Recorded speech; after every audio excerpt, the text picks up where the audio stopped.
С праздником вас! С Днем Великой Победы! Ура! The situation in the Middle East is constantly changing. Unexpected and important events are happening every day, some reported and some not so much. Just recently, we saw senior Israeli officials neutralized and many victories from the Iranian coalition. Our armed forces have launched a large barrage of ballistic and guided missiles, as well as a significant number of drones at various targets of the Israeli enemy within the occupied territories.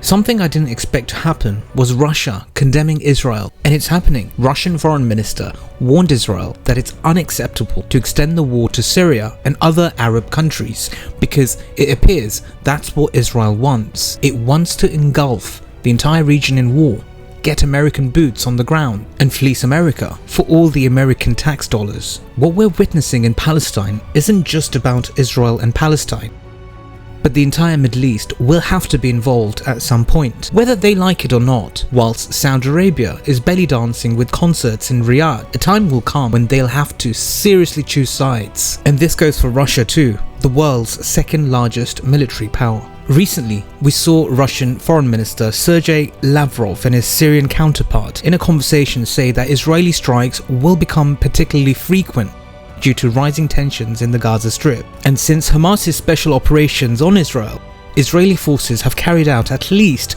3 strikes on Syria. The Israeli side says these series of airstrikes was aimed at hitting Iran and Syria. Things will escalate as Israel is losing their top people. A senior Israeli military officer, a battalion commander, was killed in recent days. This officer is by far the highest ranking Israeli officer killed in the Israeli-Palestinian conflict. It's not difficult to see from the death of this officer that Israel's attacks on the Palestinian Gaza Strip has indeed cost Israel dearly, and Israel won't step back as a result. The Palestinian people are losing a lot of people. Nearly 10,000 people have died, majority of them children. And as you know folks, patience has a limit. The Muslim world will not forget nor forgive Israel for crimes against humanity, because that's exactly what it is. They have no credible plans out there. They are attacking innocent women and children, most of them who have done nothing wrong. كل الذين تضامنوا وتظاهروا وصرخوا وأيدوا وساندوا ودعموا على مستوى العالم من الدول، من دول عربية أو إسلامية أو أمريكا اللاتينية، إلى كل الشعوب، إلى كل المواقف. ويجب أن نخص بالذكر والتحية السواعد العراقية والسواعد اليمنية التي دخلت إلى قلب هذه المعركة. The Iranian coalition, which includes Hezbollah and the Houthi armed forces, are continuing their battle. The Iranian coalition recently launched a 2,000-kilometer medium-range missile at an Israeli target in the Palestinian area, directly hitting Israel. ولله عاقبة الأمور مساندة من القوات الصاروخية اليمنية لإخواننا الشعب الفلسطيني وما رميت إذ رميت ولكن الله رمى يا الله سدد يا رب.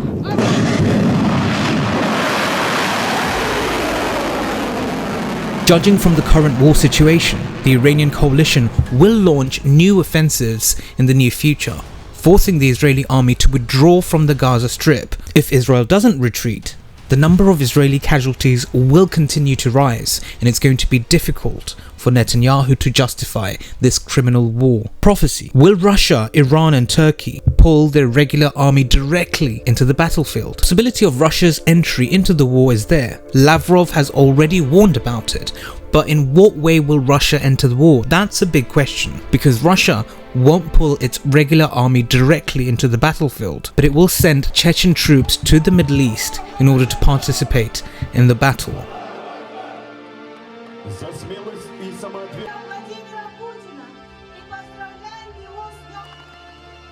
The Iranian side is much more likely to enter the war than Russia because the Iranian coalition forces have already entered the war. From Lebanese Hezbollah forces to Yemen's Ansar Allah, Iranian-led multinational coalitions have repeatedly targeted Israeli forces, and the scale of the fighting between those sides are growing. The possibility of Iran taking it upon itself is entirely reasonable to assume. As for the Turkish side, Whether Turkey will enter the war, that's a big question mark, as Erdogan does send oil to Israel. Recently he sent tomatoes there too, and a whole heap of condemnations for Israel, which resulted in Israel pulling its ambassador from Turkey. Yes, Erdogan's warnings are very strong, but the Turkish army have not increased its troops on a large scale in the Middle East. Neither have they conducted any real actual combat exercises in the region. The situation in the Middle East will heat up. More countries will be involved in it in the future. The price to be paid by Israel is bound to be greater.